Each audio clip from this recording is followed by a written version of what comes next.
morning. I am Shemina Hamza from the Department of Commerce, Al-Ameen College, Edathala. Today we are going to discuss about the topic theory of probability. Probability is a word which is familiar to all of us. All of us use the word probability in our daily days. We use phrases like it may probably rain today, or I may probably come late to office tomorrow, likewise. But in actual practice, what is probability? Probability is dealt with the situations where we are not known about the outcomes or what is going to come. That is, the situations where the outcomes are uncertain. The probability is applied to situations where uncertainty exists. The word probability has no importance if the outcomes are certain, or if you are sure about what is going to happen, then we have no meaning in probability. So, the probability is a word where, or it is applied in situations where uncertainty exists, or we are unable to predict the outcome. Likewise, while we toss a coin, we know that while we toss a coin, we get two outcomes, that is head and tail, but we are not sure if we will get a head or a tail. Likewise, while we roll a die, we know that we have 6 faces for a die, but which face is going to turn out is not known to us. So, in similar situations, we use probability. Now, we go to the definition of probability. Probability is a numerical description of how likely an event is to occur. That is, we do not know if an event will happen or not. So, what is the chance of occurrence of that event? That is the definition of probability. A very important thing is that it is always a number between 0 and 1. Probability is expressed in terms of number, and it is always between 0 and 1. That means, see, in this example, we can see that rolling a die, if we get a number 14, we know that it is impossible to get a number 14 while we roll a die. So, in such situations, we say that the probability of getting 14 for a die is 0. Similarly, the sun will rise in the morning. It is sure that we all are pretty much sure that sun is going to rise in the morning. So, such situations where the outcome is certain, we say that the probability is 1. That is, the total probability of every event will be always 1. That is, for all events whose outcomes are certain, we will get a probability 1, and for all events if it is not possible, or for all events whose occurrence are impossible, we will get a probability 0. So, probability is applied to that situations where we are not sure about the outcome. That is, see, likewise we said tossing a coin, we get head or a tail. So, that is, we are not sure about what is going to happen. So, in such situations we use probability. Next, we go to some definitions or some important terms in probability. The first one is a random experiment. What is a random experiment? Experiment is something which we conduct to know what is going to come or what is the outcome. So, but if we do not know what is exactly the outcome we are going to get, such an experiment is called a random experiment. That is, an experiment for which the outcome cannot be predicted with certainty. So, such an experiment is called a random experiment. See, in this bag of balls, we know that we can see that there are different colors of balls in this bag. So, we are not sure if we are drawing one ball from this bag, we are not sure which ball or which color ball we are going to draw. So, in such situations, we say that drawing a ball from this bag is a random experiment, where we are not sure about which color of ball we are drawing.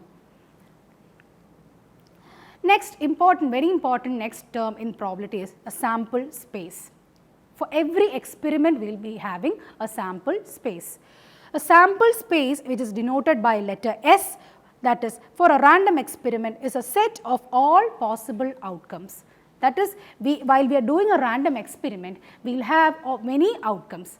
Likewise, if you are rolling a die, all our expected outcomes are 1 to 6. As a die is having 6 faces, all these faces are the expected outcomes of this while rolling a die.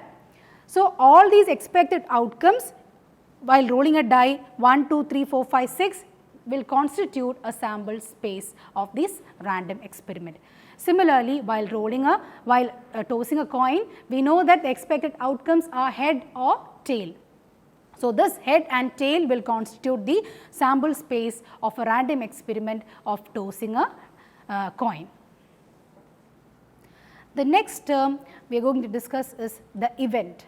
Event is always denoted by the letter E, and event is a word we use several times in probability. Event E is a subset of a sample space. Sample space, we discussed that sample space is a set of all the outcomes possible for a random experiment. So, event E is any subset which comes under the sample space. That is, it is any set of outcomes, not necessarily all outcomes of a random experiment. For example, if we are rolling a die, getting an even number, that is taken as an event, and we know that while rolling a die, we have 3 even numbers, that is 2, 4 and 6. So, this 3 numbers will constitute the event. This is the concept of event. Now, what do you mean by a complementary event? Complementary event is that the probability that an event will not happen.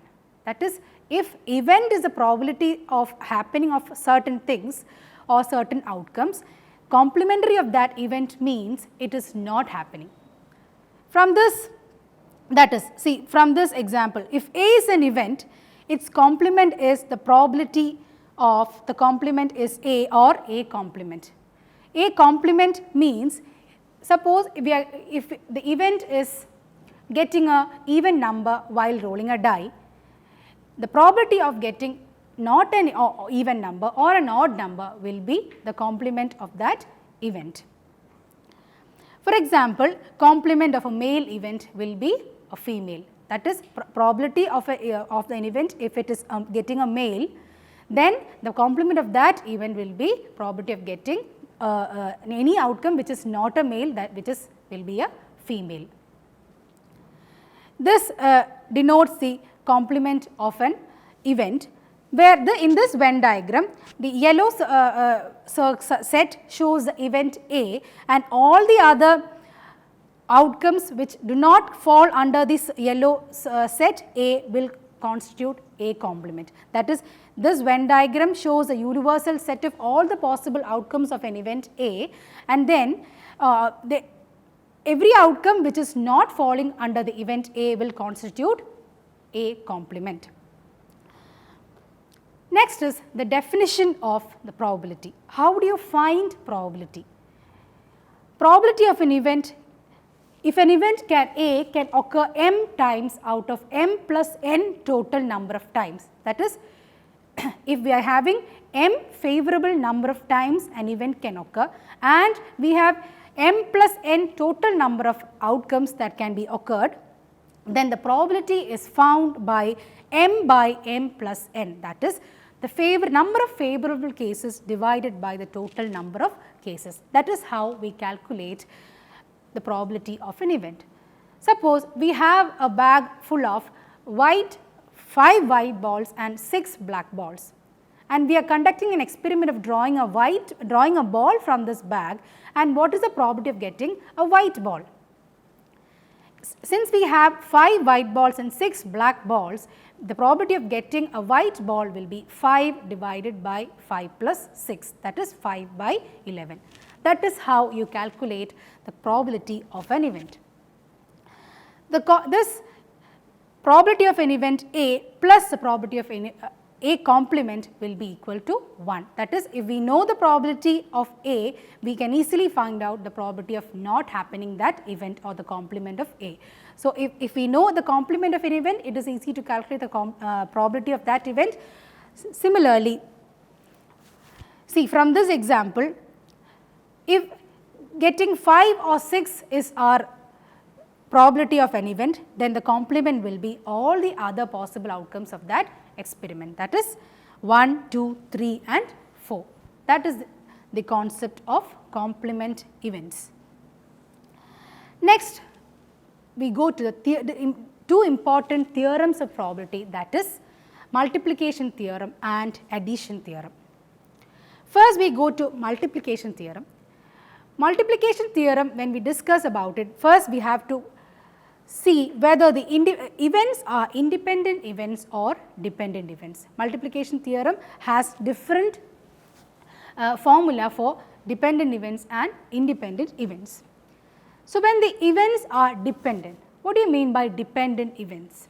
Dependent events are, if one event is completely dependent upon the another event, then they are called dependent events. So, the multiplication theorem for dependent events are P of A intersection B is equal to P of A into P of B given A. Now, multiplication theorem is denoted by P of A intersection B, the symbol P of A intersection B. Intersection means the probability of happening of both the events together. Suppose we have two events for a random experiment, the probability of happening these two experiments together is denoted as P of A intersection B, and it is calculated using the formula P of A into P of B given A. Now, what is P of B given A? This B given A indicates conditional probability. Conditional probability means the probability of happening of an event B when an event A has happened. That is, if event B is completely dependent upon the happening of an event A, B can happen only when A has happened. Now, next we deal with when the events are independent. If the events are independent, that is, the two events A and B are not at all depending upon each other. In such cases, the multiplication theorem states that P of A intersection B is equal to P of A into P of B, where P of A and P of B are the happening of two events A and B. Why is it so? Means P of B given A will be equal to P of B for independent events. When the events are independent, there will be nothing like conditional probability, and therefore P of B given A will be equal to P of B, and hence the multiplication theorem states that P of A intersection B is equal to P of A into P of B. Next we go to addition theorem. As in the case of multiplication theorem, here in addition theorem also we have two situations where the events are mutually exclusive or where the events are not mutually exclusive. So, first we deal with mutually exclusive events. Mutually exclusive events means the occurrence of one of the event completely prevents the occurrence of another event. Such events are called mutually exclusive events. For example, like we told earlier itself, that is, while tossing a coin, we know that we have two outcomes, that is head and tail. While tossing a single coin, we cannot have head and tail together. If head has happened, it completely prevents the occurrence of the event tail. Likewise, while rolling a die, if we get a number 1 as the face, we cannot have more than one outcomes at the same time, or we cannot have 1, 2 and 3 together. So, if one has happened, it completely prevents the happening of another events. Such events are called mutually exclusive events. So, the mutually exclusive events addition theorem for such events states that P of A union B is equal to P of A plus P of B. My addition theorem always is expressed in terms of A union B, which has the meaning the probability of happening of A or B. When we have a choice of happening either of the two outcomes, in case of two events, either of the two events, we use addition theorem. And now, if it is a mutually exclusive, if they are mutually exclusive events, we use P of A union B is equal to P of A plus P of B. And now, we go to events which are not mutually exclusive. Events which are not mutually exclusive events are those events which will be having some outcomes in common. For example, if a contractor has a chance of getting a plumbing contract and an electric contract, we will be given the probability of getting plumbing contract and electric contract separately. but along with that there is always a chance of getting both the contracts together. So, these are such situations where events are not mutually exclusive. For such situations, we use addition theorem as P of A union B or P of A or B is equal to P of A plus P of B minus P of A intersection B. That is, if we want to find the probability of getting at least one contract or any one of the contract, then we use addition theorem, and we use the theorem as P of A plus P of B minus P of A intersection B, where P of A will be the probability of getting the plumbing contract and P of B will be the probability of getting electric contract, and P of A intersection B will be the probability of getting both the contracts together. So, that is how we apply addition theorem. So, in case of multiplication theorem, we apply multiplication theorem in those situations where we need to find the probability of happening of any two events or more than two events together at a time. That is, probability of happening A and B together or A and B and C together. If any events, any 2 or 3 events are to be happened together, and if we need to find the probability, we use multiplication theorem. And if we need to find the probability of happening of A or B or C, we have a choice of happening of either of these events, then we use addition theorem. So, these are the two situations where we use multiplication theorem and addition theorem. So, with this we come to an end of today's topic, theory of probability. Thank you.